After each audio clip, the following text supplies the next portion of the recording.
you mentioned earlier on, obviously, that in April of this year, you had this sort of promotion after many years of Hines into this sort of global digital strategy role. So I'm really interested in your perception of leadership. You know, what does leadership mean to you in the role that you now have? So first and foremost, to me, leadership is being genuine. I don't know how to be any other way. Again, I'm pretty open and transparent about a lot of things, but it's about being genuine, and being a leader is people have to understand that, you know, where you are, like what you're thinking. Like, again, you know, the arrows pointing in the same direction on a macro basis for a company, but also as a more micro basis in your certain groups, right, and things like that. Yeah.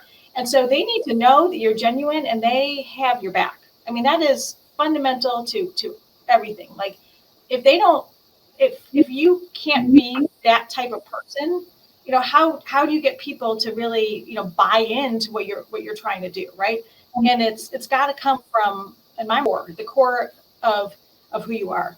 You know, I think there's a lot of talk about, you know, servant leadership and things like that, but and I truly believe in that. Like, I am of the mindset of, what are we doing here? It's for the betterment of, you know, of an organization, of the people, of things like that. I truly believe that. So being genuine and being service oriented, that's, to me, you know, being a leader. You know, any of the teams that I've worked with, I mean, they know that you need me, I'm there. Like, and that's on a personal perspective, that's on a professional perspective.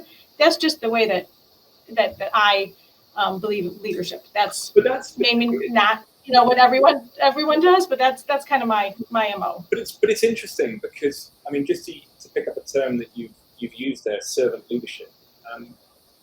For those of you who are interested in this whole leadership theory, there are generally two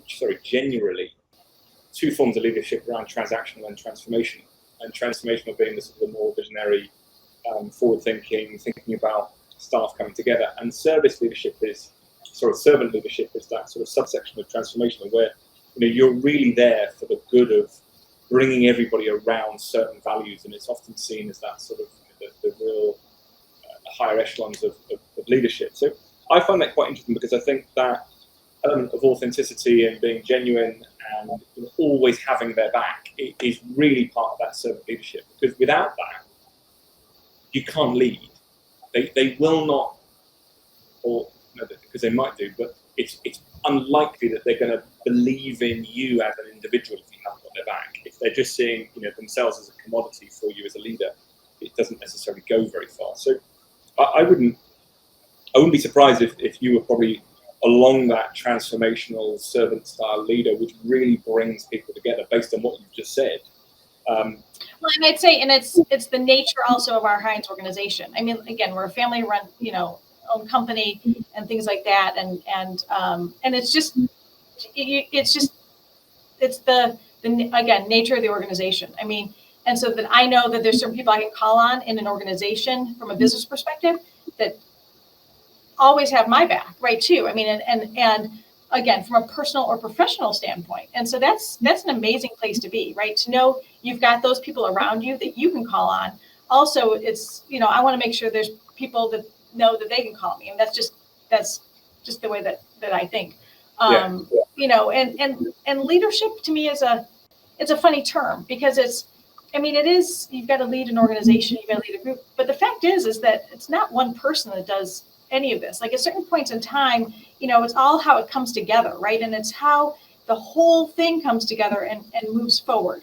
Like, so myself sitting as, you know, Chief Digital Strategy Officer is not, I mean, that's fine. But, you know, we have Jeannie Schneider, who's Chief Technology Officer. We have Adam Hastings, Chief Data Officer. I have people that, you know, that are in all these groups, and they're all, you know, they're leading no matter what their levels are, right? I mean, it's about how the organization comes together. So it's not, so leadership to me is an interesting term, you know, kind of related to that, because it's the intrinsically, people also just are how they want to move forward and how you're supplying them the channels to do that, right? And how you're able to really bring that out in them for them to move forward. So it's an interesting term, like I said. But it is interesting, but it's also interesting from the outside looking in, because all of the notes that I've made before this interview, all of the notes I'm making during the interview, there's so many words that are just coming out, which probably speak to the entirety of value around you and Hines, which is, you said, Mr. Hines, it's in his DNA. In that quote that I shared, it's the status quo. You're talking about it's genuine. I've got your back. All of this speaks to an alignment which is so critical when you're deploying strategic direction within a company. That you're probably it's just innate in you now. You've been there such that you can express it so well.